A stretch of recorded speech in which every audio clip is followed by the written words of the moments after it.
Hello hello student, हम पढ़ रहे हैं आपका सब्जेक्ट एनर्जी कंजर्वेशन और चैप्टर नंबर 4 विद्युत उपयोग में ऊर्जा दक्षता। इसमें हमारा नेक्स्ट टॉपिक क्या था कि हम जो एयर कंडीशनिंग थी, जैसे एयर कंडीशनिंग थी, उसको हम क्या कर रहे थे, डिवाइड कर रहे थे।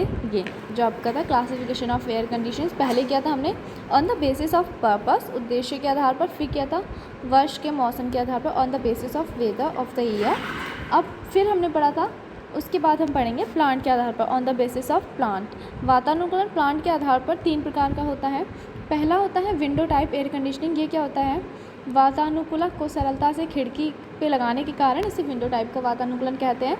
इसकी क्षमता 1.5 टन से 2 टन तक होती है। एक सामान्य कमरे में 1 यूनिट पर्याप्त हो सकती है, परंतु एक बड़े कमरे में कई यूनिट की आवश्यकता होती है।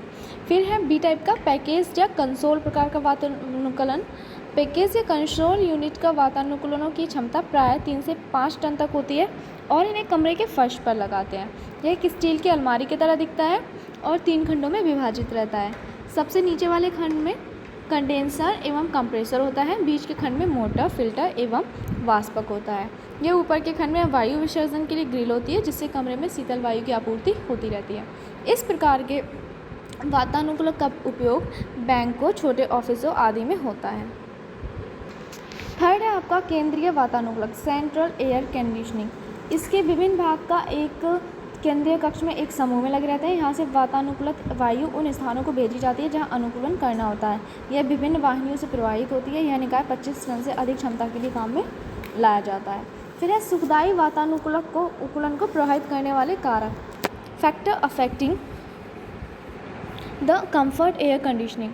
तो वायु का जो तापमान होता है, जैसे क्या कौन कौन से फैक्टर्स हैं। फर्स्ट है टेम्परेचर ऑफ एयर। जब वायु का तापमान 21 डिग्री सेल्सियस और सापेक्ष आर्द्रता 56 डिग्री सेल्सियस हो तो मनुष्य सुख या आराम महसूस करता है। वातानुकूलन द्वारा वायु के तापमान को आवश्यक स्तर पर नियंत्रित रखा जाता है, यद्यपि बाहर का तापमान कम या अधिक हो सकता है। फिर है वायु की आर्द्रता, ह्यूमिडिटी ऑफ एयर। वायु में विद्यमान नमी के तत्वों को आर्द्रता कहते हैं। आर्द्रता के नियंत्रण का मतलब विभिन्न मौसमों में वायु में विद्यमान नमी को घटाना व बढ़ाना है, जिससे मनुष्य को सुख व आराम मिल सके।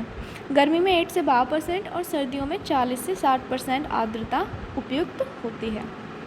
फिर है वायु की शुद्धता, प्योरिटी ऑफ एयर। वायु का शुद्धिकरण फिल्टर्स एवं वायु प्रक्षालन से किया जाता है। वायु में ये अनिवार्य है कि CO2 की मात्रा 2% से कम हो, लेकिन ऑक्सीजन की मात्रा 16% से कम नहीं होनी चाहिए। फिर है मोशन ऑफ एयर। वायु की गति 8 मीटर पर मिनट होती है। भवन जगह को एक समान स्थिर तापमान पर अनुकूलन बनाए रखने के लिए वायु संचरण और समान वितरण सही ढंग से होना चाहिए। फिर है वातानुकूलन भार गणना, एयर कंडीशनिंग लोड कैलकुलेशन।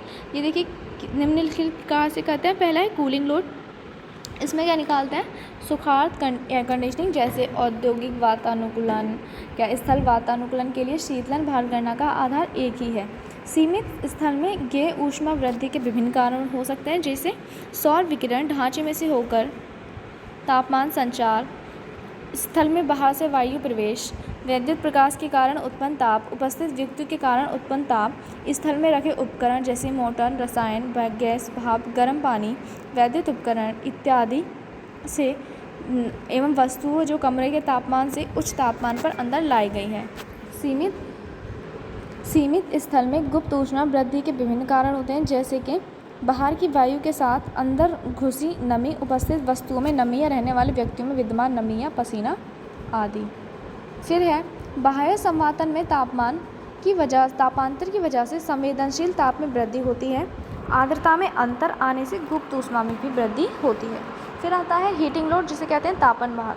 शरद ऋतु में वायु को गर्म या उष्ण करने की आवश्यकता पड़ती है। ताप का संचरण कमरे से बाहर की वायु में होता है और कमरे में रखी वस्तुओं को भी ऊष्मा प्रदान करनी पड़ती है। इस प्रकार वातानुकूलन की क्षमता टन में निर्धारित की जाती है इन सोर्सेस से।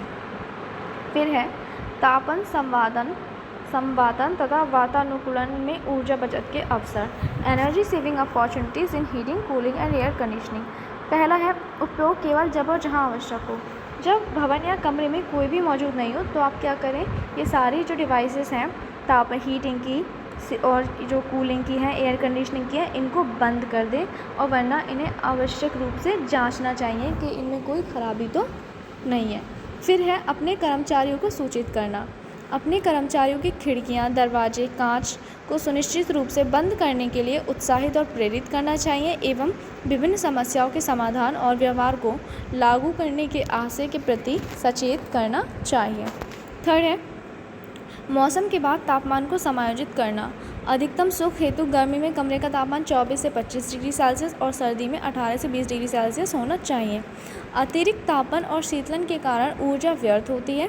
कम उपयोगी जगह जैसे टॉयलेट, स्टोर रूम आदि में सर्दी में 16 डिग्री सेल्सियस का तापमान होना चाहिए, जिससे इन्हें गर्म करने में लगी ऊर्जा लागत की बचत हो सके, जो लगभग 30% तक होती है। उपयुक्त क्षेत्रों को बंद करना, जैसे ऊर्जा की बर्बादी रोकने के लिए तापन और शीतलन की जो डक्ट्स हैं और थर्मोस्टेट को उपयुक्त क्षेत्रों के लिए बंद करना चाहिए, जिससे ऊर्जा की बर्बादी रुक सके। पंखे का उपयोग तापमान, आर्द्रता और वायु संचरण का प्रभाव कमरे की सुखदायी स्थिति पर पड़ता है। पंखे का उपयोग कर वातानुकूलन की आवश्यकता को घटा सकते हैं। इसे 3 से 5 डिग्री सेल्सियस अधिक तापमान पर स्थिर कर देते हैं, जिससे पंखे से सुख महसूस हो। उच्च मांग अवधि से बचना। उच्च मांग अवधि के दौरान ऊर्जा का उपयोग कम कर कार्य को अनुकूल बनाना, जिससे वातानुकूलन, प्रकाश और अन्य वैद्युत उपकरणों से बचत हो सके। फिल्टर की देखरेख। तापन, संवातन और वातानुकूलन में फिल्टर की देखरेख करते रहना चाहिए। इसे नियमित बदलते रहना चाहिए। इसे बदलते रहने से सलाह निर्माणकर्ता द्वारा दी जाती है। इस कारण ऊर्जा की बर्बादी से बचा जा सकता है। टाइमर का यूज़ करें।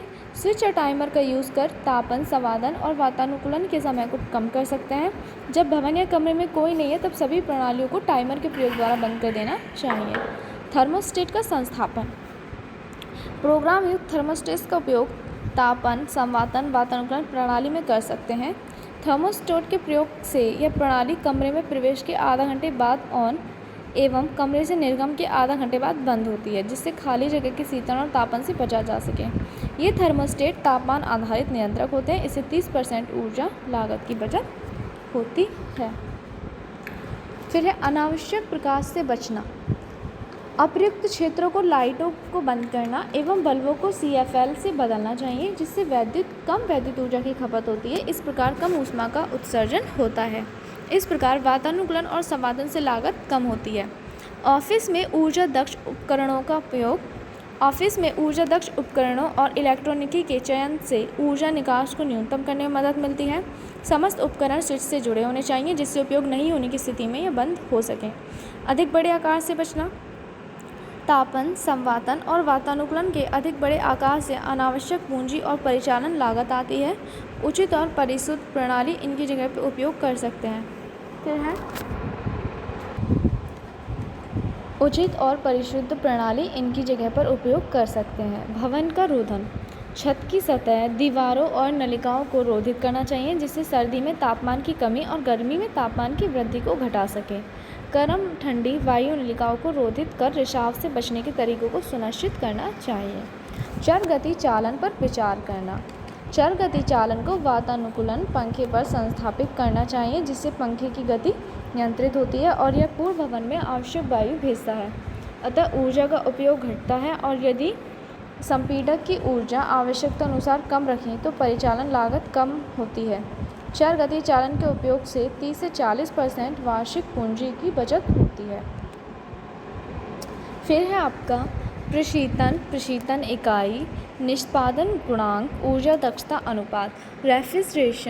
Refrigeration units, coefficient of performance, energy efficiency ratio EER। तो देखिए रेफ्रिजरेशन क्या होता है ये हम पढ़ेंगे नेक्स्ट क्लास में। आज के लिए इतना ही। Thank you so much class.